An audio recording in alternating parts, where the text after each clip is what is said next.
हमारे बच्चे इल्म हासिल ना करें, वो गुलाम हो जाए अमिताभ का।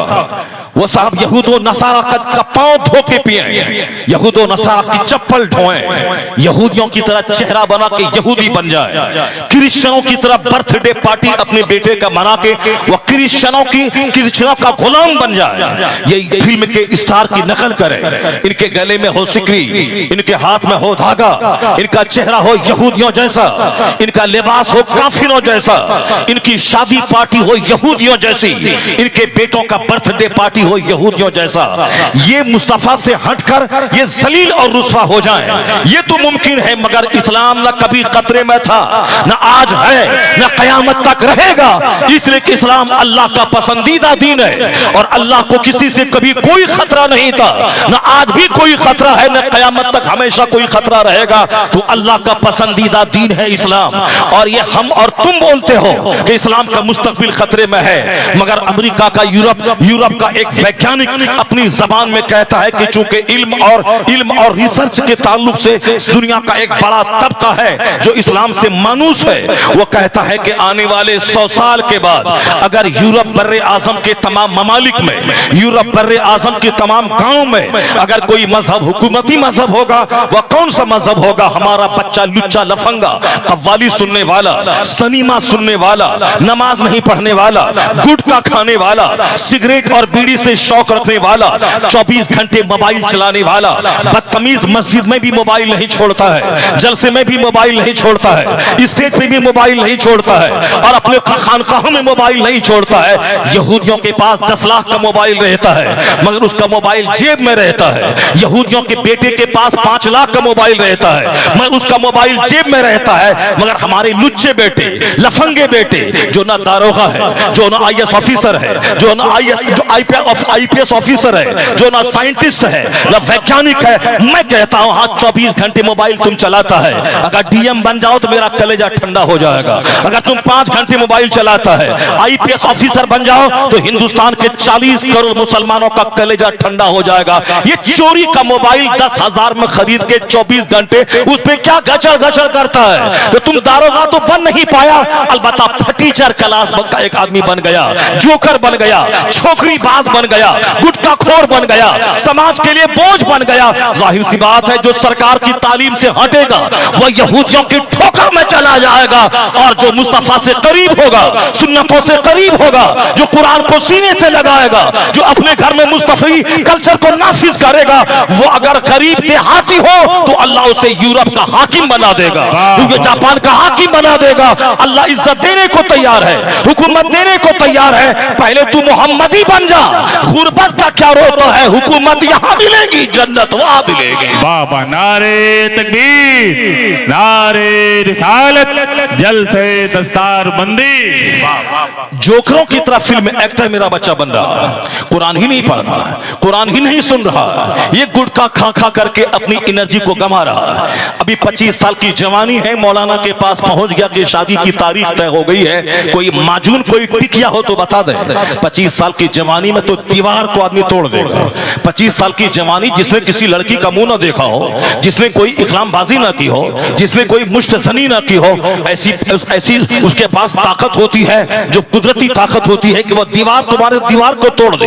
यहाँ तो 25 साल का जवान गाल चिपक गया है, आंखें अंदर धंस गई है, वह बिल्कुल हिल रहा है। इसकी फजूल गोई ने, फजूल बदअमली ने इसको तबाह किया, फजूल गोई ने इसे तबाह किया, गुटखा खोरी ने इसे तबाह किया, इसे सनीमा देखने ने तबाह किया, इसे मुश्तजनी ने तबाह किया। मैं बूढ़ों से क्या उम्मीद रखूं? ये बूढ़े तो 1 दर्जन बीमारी से ग्रस्त हैं। इसकी तो आंख की बीनाई खत्म है, इसके तो दांत टूट रहे हैं हर 2 महीने के बाद, इसके तो घुटने में दर्द है, इसके तो टखने में दर्द है। बुढ़ापे का मतलब है 1 दर्जन बीमारी का घर, बचपन का मतलब है गुल्ली डंडा खेलना, बचपन का मतलब है खेल तमाशा करना। बच्चे में आदमी गैर मुकल्लफ होता है, यानी मुकल्लफ नहीं होता, वो नमाज रोजा कुछ ना पढ़े, बच्चा है। जवान होने के बाद नमाज फर्ज होती है, रोजा फर्ज होता है, शरीयत के कवानीन जवान होने के बाद बंदों की तरफ मुतवज्जह होते हैं। बचपन तो खेल का, बुढ़ापा बीमारी का, ये क्रीम पीरियड है जवानी का। जिसमें दुनिया भी सजाना है, आखिरत भी सजानी है, जन्नत जाने का काम भी करना है और दुनिया में इज्जत के साथ रहने के लिए एक शानदार जॉब भी करनी है, बाल बच्चों को इज्जत से खिलाने के लिए एक भारी भारी आमदनी भी करनी है, यानी पढ़ना भी है, नौकरी भी करनी है, बिजनेस भी करना है। इसी पीरियड में केस मुकदमा, कचहरी, कोर्ट, शादी ब्याह, बाल बच्चे पैदा करना, उसे पढ़ाना, घर मकान दुकान जमीन जगह गाड़ी छकड़ा, सारा काम इसी जवानी पे डिपेंड है। ताकि मैं दुनिया में खुशहाल रहूं, उसके लिए हमें 8-8 घंटे मेहनत करना पड़ेगा, उसे हमें 16-16 घंटे पढ़ के लड़के लोगों से नौकरी लेनी पड़ेगी। ये कौन तुमसे कहा कि हिंदुस्तान दूसरों का मुल्क है? यहाँ नौकरी मुसलमानों को नहीं मिलती है और मुसलमानों को यहाँ गुटखा खाने की आजादी है। खूब 24 घंटे गुटखा खा के जवानी में आग लगा दो और ये दूसरों का मुल्क है, नौकरी उसको मिलेगी। आज 9 साल से हिंदुस्तान में चल रहा है मोदी जी का, हिंदुस्तान में सिक्का चल रहा है अमित शाह का, आज कई साल से उत्तर प्रदेश में सिक्का चल रहा है पंडित जी का।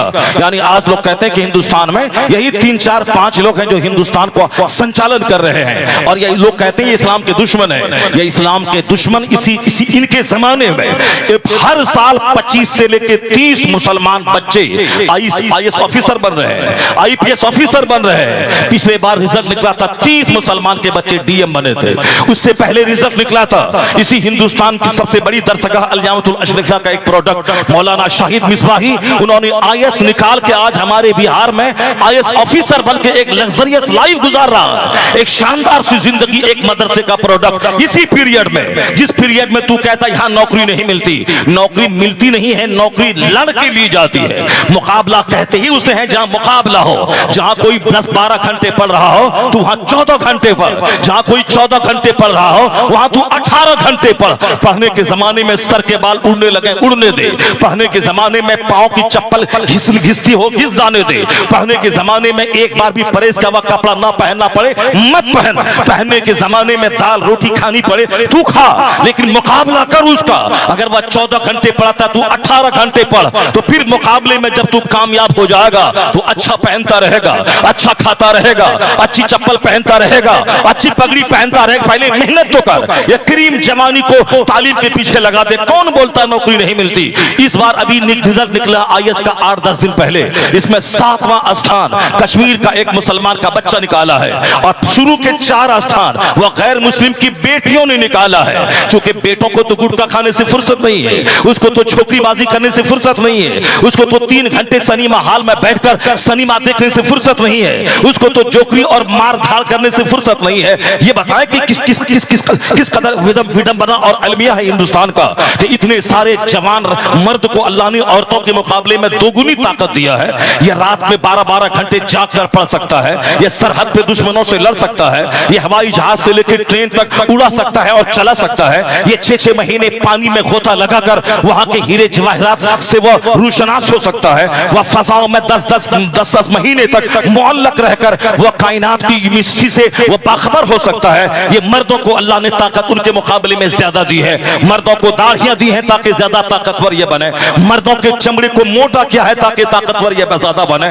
औरतों को अल्लाह ने दाढ़ी नहीं दी है ताकि वह शौहर की आंखों की जीनत बनी रहे, वो अपने बाल बच्चों के लिए एक बहुत बड़ा ताकत का खजाना बनी रहे, वो अपने घर को जन्नत नुमा बनाने के लिए वो अपने घरेलू खातून बनी रहे। आज यहाँ मर्द है जो चूड़ी पहनते हैं, मर्द है जो लंबा बाल रख के रबड़ बांध रहे हैं, ये औरतें हैं जो जींस और टी-शर्ट पहन के मैदान में आ रही है। जिसको एक तमाचा मारा जाए वह चार करवट जाएगी और जो साहब हमारी आवाज को सह नहीं सकती, जिसके पास रात में 5 घंटे दरवाजे पर खड़े रहकर फैक्ट्री के दरवाजे पर वह तरबानी नहीं कर सकती, वह हवाई जहाज फ्लाई नहीं कर सकती, वह ट्रेन चला नहीं सकती, वह ट्रक का ड्राइवर नहीं बन सकती, तो उसको चेहरे पे दाढ़ी इसलिए नहीं है ताकि वह घर में रहे, अपने बच्चों को सलाहुद्दीन बनाए, अपने बच्चों को औरंगजेब बनाए, अपने बच्चों को गाजी बनाए, अपने बच्चों को शहीद बनाए, अपने बच्चों को DM बनाए। पर नहीं तो अगर दोनों बराबर हैं तो एक साल मर्द बच्चा पैदा करें, एक साल औरत बच्चा पैदा करे, एक साल मर्द दूध पिलाएं, एक साल औरतें दूध पिलाएं। ऐसा जब नहीं हो सकता है, ना हिंदुइज्म में हो सकता है, ना क्रिश्चियनिटी में हो सकता है, ना जूस में हो सकता है,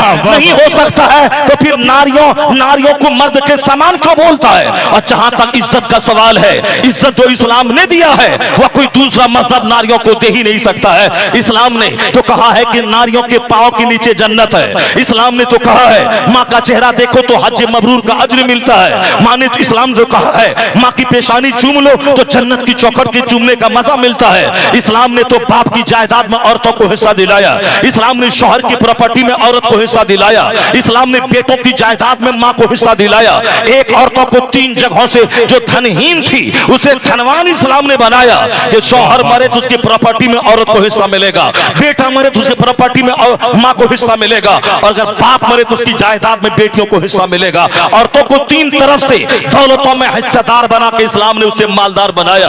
औरतों को चूंकि वह कमजोर है इसलिए मोटी चादर डाल दी ताकि कोई कोचिंग सेंटर में कोई दरिंदा इस पर हमला न करे, स्कूल में कोई दरिंदा इस पर हमला न करे, रास्ता चलते कोई लुच्चा लफंगा इस पर हमला न करे। ये पर्दे की चीजें छुपी रहे, वरना जब से जींस और टी शर्ट चला है आए दिन अखबारात में खबरें आ रही हैं कि औरतों का किडनैप हुआ, 10 बच्चों ने मिलकर उसके साथ गैंग रेप किया, फिर बेइज्जती से बचने के लिए उसको ज़ब्ह कर दिया। यानी पहले किडनैप करना, फिर गैंग रेप करना, इज्तिमाई आबरूरेजी, उसके बाद फिर उसको कत्ल कर देना। हिंदुस्तान का कोई अखबार इस तरह की खबरों से खाली नहीं है, चाहे वह दैनिक भास्कर हो, द टाइम्स ऑफ इंडिया हो, चाहे नवभारत टाइम्स हो, यानी हर अखबार में इस तरह की खबरें रोजाना छप रही है। और ये नारियों के सम्मान की बात कर रहे हैं, नारियों की इज्जत की बातें कर रहे हैं, नारियां बढ़ेंगी और नारियां पढ़ेंगी, बस ये खोखला नारा दे रहे हैं। या रोजाना नारियों की आबरू लूट रही है, यहाँ रोजाना औरतों को ज़ब्ह किया जा रहा है, जहेज न लाने की वजह से उसको प्रताड़ित किया जा रहा है। मुसलमान फैमिली में अगर कोई एक कैरोसिन छिड़कर आग लगाने की बात होती है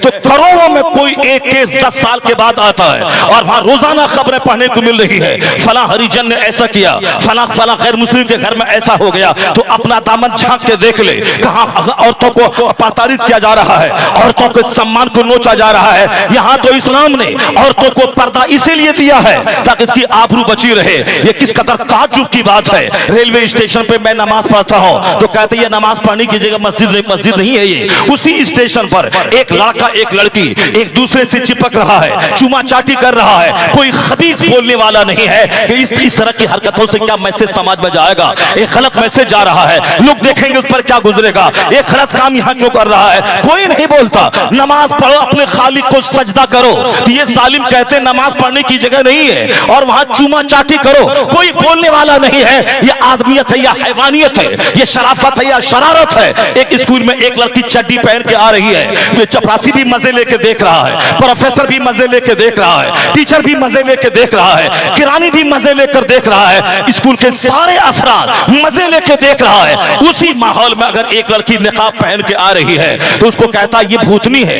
ये चुड़ैल है, ये आतंकवादियों की बेटी है, बदतमीज वहां नंगी आ रही है, कोई बोलने वाला नहीं। और एक औरत सर से लेके पांव तक हिजाब में आ रही है तो उसको सारे लोग नोच रहे हैं। कौन कहा कि शराफत बढ़ रही है, इल्म बढ़ रहा है, इल्म घट रहा है, शरारत बढ़ रही है, लोग हैवान बन रहे। मुस्तफा ने सच कहा था 1400 साल पहले, तुम जाओ अकूलो अक्सर ज़ाले का ज़मान, एक वक्त ऐसा आएगा अक्सर लोगों की अक्लें छीन ली जाएंगी। शरारत यही है कि निकाब अच्छा नहीं लगता और चड्डी अच्छी लगती है, क्या तू उसकी परवाह कर रहा है, क्या उसको खातिर में ला रहा है, क्या उसकी बात से सुनने के बाद तू नर्वस हो रहा है। ऐसा कभी नहीं होगा कि इन लुच्चे लफंगों को इज्जत मिले और अल्लाह के परस्तारों को जिल्लत का मुंह देखना पड़े। सिर्फ तू मुस्तफा का गुलाम बन, मुस्तफा की तहजीब को गले से लगा ले। इस छुछंदर और बंदर के पुजारी धाराशायी होंगे, मुस्तफा का मानने वाला गुलाम सारी दुनिया में इज्जत पाएगा, यहाँ हुकूमत पाएगा, यहाँ इज्जत पाएगा। जब मरेगा वहां काफिरों को जहन्नम की आग मिलेगी, मुसलमानों को मुस्तफा का पोस मिलेगा। नारे तकबीर, नारे रिसालत, जलसे दस्तार बंदी। इन लुच्चों लफंगों की क्या बात सुनेगा। ये अगर बोले इस्लाम खतरे में, उसकी बात मान लेगा तुम? ये बोले इस्लाम का मुस्तकबिल खतरे में, इसकी बात मान लेगा तुम? नहीं माने हो। इसलिए इनके पास न कोई इज्जत है, न कोई वकार है, न इसके पास कोई अकीदा है, न कोई इसके पास कोई शराफत है। ये बताए मैं नमाज पढ़ता हूं तो बोलता है नमाज ना पढ़े, और उसके बाद वहीं पर बैठ कर कोई चुमा चाटी कर रहा, कोई बोलने वाला नहीं है। आखिर जमाने में इंसानों की अक्लें छीन ली जाएंगी। आज मुसलमानों की जिम्मेदारी बढ़ गई है, इसको शऊर से जीना है। मुसलमानों के बच्चों को आज मेहनत से इल्म हासिल करना होगा और दुनिया को बताना होगा तुमने जिस जहालत को इल्म समझा वो इल्म नहीं है। इल्म शराफत का नाम है, इल्म आदियत का नाम है, इल्म मॉरलिटी का नाम है। हमारे कुछ लोग हैं जो उसका झोला ढोते हैं, उसका पांव धो के पीते हैं और ये बोलते हैं कि उसका मुल्क है, यहाँ तो उसका नाज उठाना पड़ेगा। किसने तुमको कहा कि उसका मुल्क है? यह तुम्हारे बाप दादाओं का मुल्क है। 1200 साल पहले जो जिन्होंने कलमा पढ़ा, जिनकी जिनकी जिनसे कब्रिस्तान भरा पड़ा है, ये उनका मुल्क है। उनका अगर मुल्क है तो मेरा भी मुल्क है, उनका मुल्क है तो मेरा भी मुल्क है। और उनका बादशाह तो जुज़वी और प्रोफेशनल होता है, मेरा बादशाह गरीब नवाज तो 800 साल से अजमेर में रह के सारे भारत को चला रहा है। इसे किसका मुल्क है? दूसरों का नहीं है। यह मुल्क तो ख्वाजा गरीब नवाज का है, ख्वाजा गरीब नवाज के साथियों का है। और तुम कैसे बोला कि दूसरों का मुल्क है? मुकाबला सख्त है।